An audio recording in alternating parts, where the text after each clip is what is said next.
Hello, I'm Sherry Sturman, Director of Cradle Education. We're excited to share this series, Creative Spa for Teachers, with everyone who educates children at school and at home. This is a special time and place where you can rejuvenate, refresh, and rekindle your creative spirit. While you're enjoying today's creative activities, you'll also receive great tips on how to help children connect with nature. I'm thrilled to introduce today's guest, Tina Gouldhammer-Frey, a certified nature and forest therapy guide, writer, story coach, and improv teacher. We're delighted to have you join us, Tina. So many of our viewers are wondering, what is forest therapy? Please tell us about the history of forest therapy and how forest bathing differs from a traditional hike in the woods. So you may have heard about forest bathing, also known as Shinrin-yoku or forest therapy. And it's really a nature savoring practice at its heart. It's less about the destination and it's more about slowing down and enjoying the space you're in a way that cultivates health and wellness and nature connection. The history, it got its start in Japan in the 1980s. And during that time, Japan's economy sort of shifted to a more tech-based economy, and a lot of people were moving to the cities. And along with that, there was a huge spike in all kinds of diseases. And so the government decided to look into it.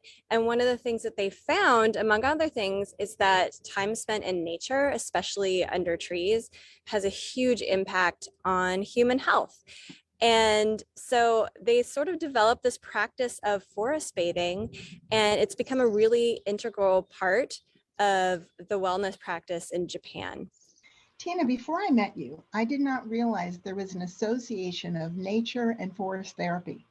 Can you tell us about this association and what type of training and experiences were involved in becoming a certified forest therapy guide? Yeah, so I trained with the Association of Nature and Forest Therapy, also known as ANFT. It's an organization that was inspired by what was happening in Japan and wanted to make the practice of forest bathing more accessible to everyone around the world. So my training included a week-long intensive on location, and it was followed up by an 8-month sort of distance learning practicum in my own location. So in addition to learning the best practices on how to guide and be a forest therapy guide, I'm also getting to know my own ecosystem, which is really important. So a lot of the time I spent in my training was spent outside in the spaces where I live, getting to know the wildlife here, all the plants here, all the medicinal tea plants, so that when I guide in my space, I'm sort of an expert on that location and I have that connection with it. And they train guides all over the world. So chances are that there's a guide in your region. So if you look up the guide map on the Association of Nature and Forest Therapy website, you might find a guide really close to you that can take you on a forest bathing walk. That's exciting. Really look forward to that local connection. In fact, Tina, there's a thread woven throughout all of the work that you do. As a forest therapist, you're connecting people with the land, the nature around them. And as your role as a writer and story coach and improv teacher, you help to connect people with each other. Could you explain to our viewers how these threads interconnect and what you see as similar purposes and patterns in this work that really seems to be all about connecting? It really is about both connecting and letting go, sort of connecting with yourself and with others around you in a way that sort of helps free you up to be creative. And I see a lot of that when I'm outside in nature guiding forest therapy walks. There's a sense of play and exploration that often comes out in everybody. A lot of people start feeling like a kid again. And I think it's because as children, a lot of people play outside and they have this sort of free play associated with the natural world that everyone tends to leave behind as we grow up and become adults. But that sense of free play, I think, is a really important space for creativity. I think all creativity happens within the space of play. And that's something that is definitely cultivated when people spend time in nature, connecting to the wild world. Beautiful. I love your emphasis on play. It's great. And there's a comment that you often make that's really powerful. You say human beings are at their best on every level when they connect with natural space. Your website talks about the profound way that spending time in nature affects our physical and our mental health, including lowering blood pressure, relieving stress, improving immune responses, and cognitive functions. And you mentioned that in Japan, forest therapy is a recognized medical practice where physicians can prescribe these nature immersions for health benefits. Please tell our viewers more about the impact of forest therapy on physical and mental health. There have been so many studies showing the physiological impact of spending time outside, and including better sleep, enhanced immunity, lower blood pressure, reduced inflammation. I'm going to talk about just a couple of the main benefits.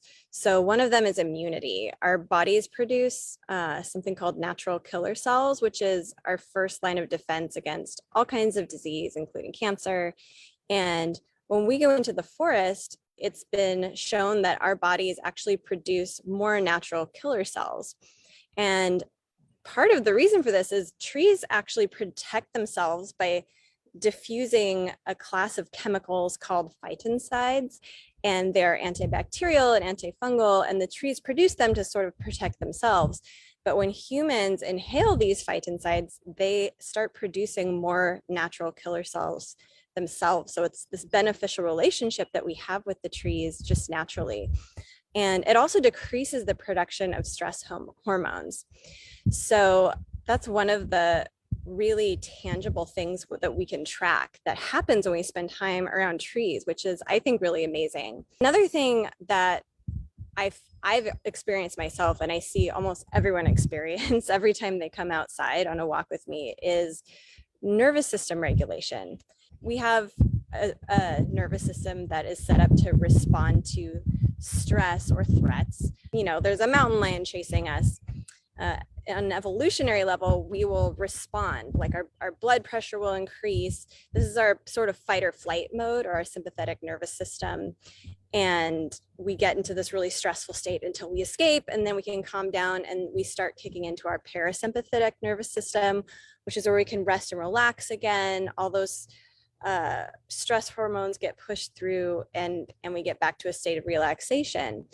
And today, the way that we live, we're not running from mountain lions anymore, but we are under a lot of stress, and we have our phones with us, and we're inundated by all this information that creates a lot of stress, and we tend to spend a lot of time in fight or flight mode without realizing it.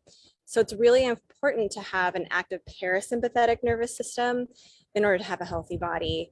And when we spend time outside, specifically slowing down outside, it helps our parasympathetic nervous system kick in a really, really effective way. That is a great explanation. In fact, related to that, we learned that when you host forest walks, you describe it that you help people get out of their head and into their senses by giving them invitations. Please describe some of these invitations. For example, what might a color invitation look like? What are some simple invitations that a teacher or a parent might share with children?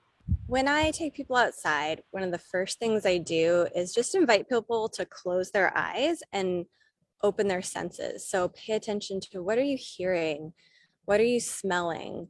What sensations are present in this place? Maybe we explore textures a little bit, because a lot of times we walk around in the world just sort of up here in our heads, and we forget that we're getting all this other information. And when we can sort of relax into our bodies and pay attention to that, it helps our whole system relax and slow down. So I start with that, and then I kind of invite people to go slow, wander out and notice all the colors in this place. And if you find a color that you enjoy, just spend some time with it. Or maybe collect colors that you find and bring them back and share them with the group. I might invite kids to go out, or adults to go out on a texture safari is what I call it.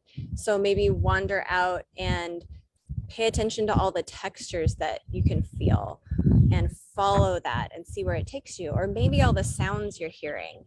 Go from one sound to the next And if you find a sound or a texture or anything that you're enjoying, spend some time with that and enjoy it. And or another one I might give is notice all the tiny things. A lot of kiddos really like this one. So just stop where you are and look around and notice all the little tiny things around you, or even greet the plants on the path in whatever way that you'd like as you walk. So there are a lot of ways to invite people to slow down and use their senses to connect. And I always keep it very simple and very open so people can interpret it however they want. I love how intentional you are about using that word invitation instead of instructions. So you're offering prompts that people might use or that might inspire them to go a different direction. But the point is that they are guiding the journey. That's lovely. That ties to another point that I'd like you to explain. Please tell our viewers about the quote that you cite from M. Amos Clifford on your website that says, "The forest is the therapist. The guide just opens the door." Please explain that metaphor of opening a door so the forest can do its therapeutic magic. One of the things that's so exciting about what I get to do for people is just bring them into a space and trust that, like you said, the forest is going to do its magic. So not just the forest, but any natural space, that's our natural habitat. We evolved outside. That's why it's not surprising to me that we're just healthier on every level when we spend time outside, because we didn't evolve in buildings. So every part of us is sort of designed to fit together with the natural space we're in one way or another. So I have a lot of trust as a guide that when somebody comes out to connect to nature, it's not my job to try and make sure a certain benefit happens, because just being outside and slowing down is going to offer benefits. It's not me that's offering the benefits. So my job is simply to hold space for people to try something they may not have thought of on their own. So an invitation is less of an assignment and more just giving permission to try something new. I'm just opening that door. And everyone's bringing something different with them. Everyone has a different way of connecting, and it's all valid. My job is just to give permission for them to find whatever healing they might need that day, and then just to trust whatever happens. So Tina, our viewers are really excited to have you demonstrate today's two hands-on art experiences. The first is sound maps. You explained that forest therapy engages all of our senses, not only what we see and smell, but also what we hear. So please show us how to make a sound map. All right, so this is a really fun way to engage your sense of hearing when you're outside. And I have my little table out here outside today, but you can also just do this with a sketchbook and, a pencil pouch. I'm using some colored pencils today. So you can just do this any way you want. You could bring one colored pencil. You could bring as many colors as you want, whatever feels comfortable, whatever you can bring with you. I like to start out sitting down in a spot and closing my eyes and just spending a couple minutes just noticing all the sounds around me. And closing your eyes helps you focus on your hearing. And after you do that, you can start out by sort of putting yourself on the map. So you can draw any kind of symbol or anything you want to sort of represent yourself. So this is me today. Me. And then I like to sort of mark out on the paper where my right and left and front and back is. So this would be the back of me. This would be what's in front of me. This is what is to my left. And this is what is to my right. So after I've done that, I can pay attention once again just to where the sounds are that I'm hearing. So right now I'm noticing two different kinds of birds behind me. And one of them is going kind of like this tweet, tweet, tweet sound. So I'm going to draw a little birdie here, and you can kind of decide on whatever symbols you want to use, but I'm using one bird and I'm going to write tweet, tweet, tweet, because that's the sound it was making. And then there was another bird that I just heard. It's actually a rooster. and it's in front of me, and it just made a cock-a-doodle-doo noise. So you can even write, if you don't feel like drawing, you can just write the word rooster. I'm gonna try to draw a rooster. It's not really about what your picture looks like. It's just about drawing something to show what's there. And he actually sounded more like he was going roo roo roo. Roo. So I made a little speech bubble. You can do that too if you want. Anything you want to show what you're hearing. Now, kind of in front of me, there's also a road, and I'm hearing a car drive by on the road. So I'm just gonna choose a different color.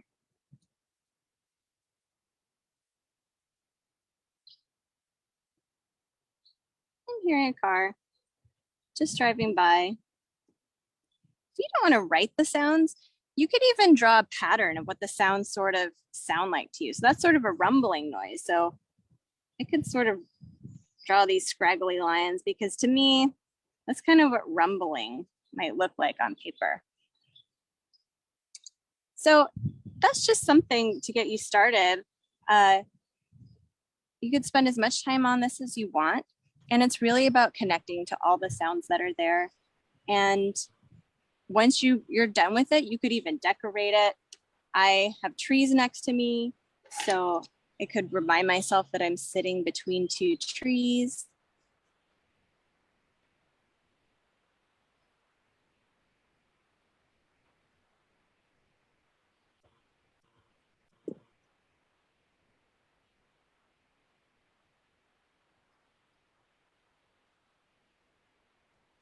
So that's the beginning of my little sound map today. Thank you, Tina. So even when we visit the same outdoor spot often, the sounds that we hear are likely going to be different each time. Sketching a sound map helps us be mindful of change, and it's a great experience for children to do alongside adults. It's fun to see what different people hear and how they sketch it, even when we're sitting together.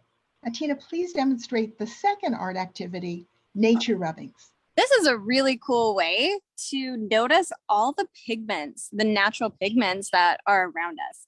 So this kind of rubbing is just taking plants that you find around you and seeing what happens when you rub them on paper. And I'm just using regular construction paper. And I have this bowl that I sort of wandered around my yard, and I just grabbed just a few little things.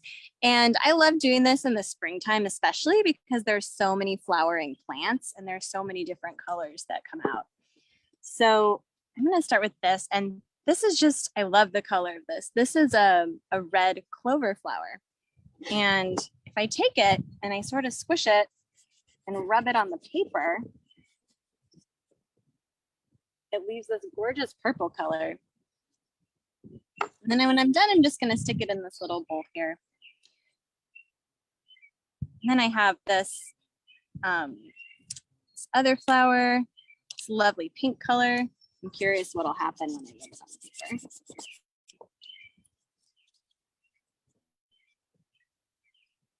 So that's got kind of a softer purple color. Here's some little lilacs I found. Curious what these will do. These are not quite as dark. They're very light purple. And I've got a dandelion. So pretty sure we know what color that's gonna be. But I'm curious if this is gonna be the same color. This is some Scotch broom that I found. And if I rub it, it's a similar yellow color, but not quite exactly the same. And this is some wild mustard. And I'm just curious if it's going to be the same yellow as the other ones. That one's a little more of a greenish yellow. Now we have some different greens. I have this leaf from the lilac bush. I'll put it down here with the other lilac. It's got this sort of yellowy green color. Have this little Douglas fir tip. The new growth on the tree. Let's see what happens here. Another really light, sort of greenish yellow. And then I have some moss with some dirt in it. So I wonder what that's gonna look like. Let's see. Not a lot's coming off. A lot of dirt though.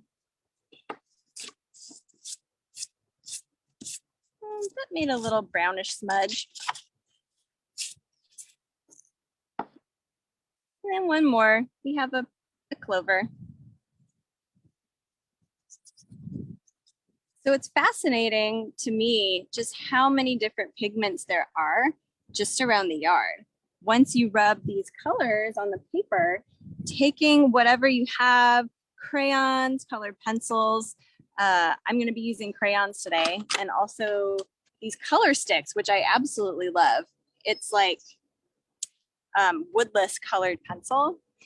And you take your colors and you see if you can match some of the colors with what you have discovered with your rubbing.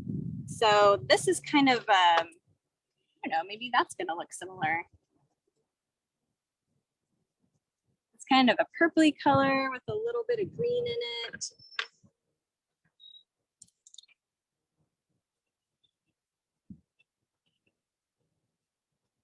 That looks kind of similar.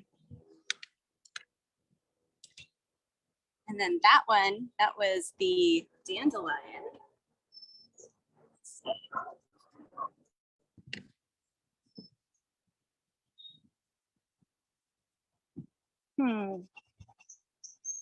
Wonder if we can mix that with this to do something similar. So just sort of really noticing the colors that are there and seeing if you can just play with it to match it. You could even draw some pictures around it.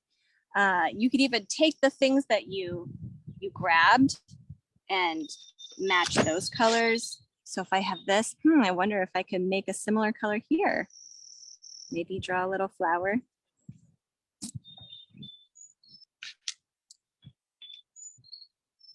That might have a little pink in it.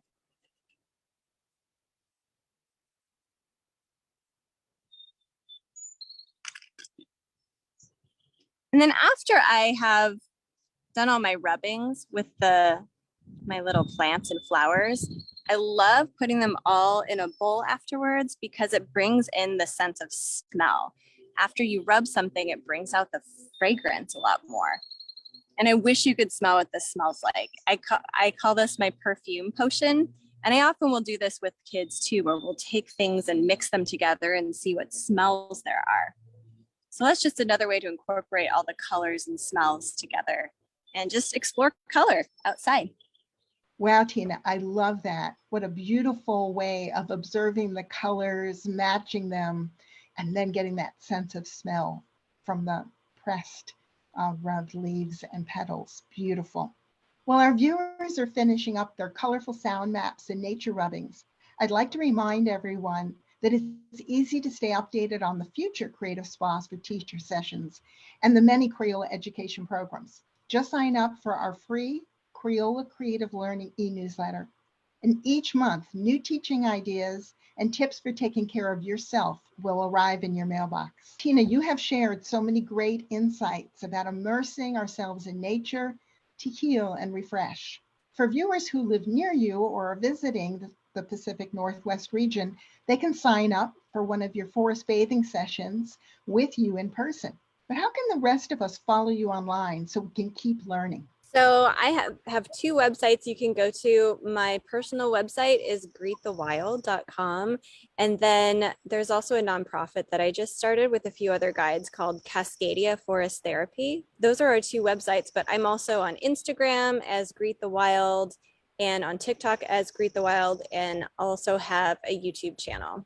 Tina, this has been super informative and inspirational. You often say that the key to letting nature heal us is to slow down and be present. What closing tips do you have for our viewers to help them take a first step, even if it's only 15 minutes in what you describe as a sit spot, right? With a nature journal or something to help them get started in this immersion process? Even if this is the only thing you ever do, it's going to be so powerful. So it's a practice called Sit Spot. And it's just finding a spot, maybe it's in your yard or a park nearby, any place that you can go to safely on a regular basis, and finding a spot that you will come back and sit in and just allow yourself permission to just sit and notice for about 15 minutes and just give yourself permission to not do anything but notice what's around you. And bringing a nature journal or something like that can be helpful if you want something to focus your attention. But if you can go back to the same spot maybe once a week and see how many times you can do that, you'll see so much change around you. The birds will get used to you. It'll be a really relaxing practice for your nervous system. I highly recommend it. It's a beautiful tip. I can't wait. We want to thank Tina Gouldhammer-Frey for inspiring us today. And special thanks to everyone who joined us for this session. Stay well, dip your toe in the water, and start forest bathing. Thank you. It was so lovely to be here today. Thank you. Bye-bye.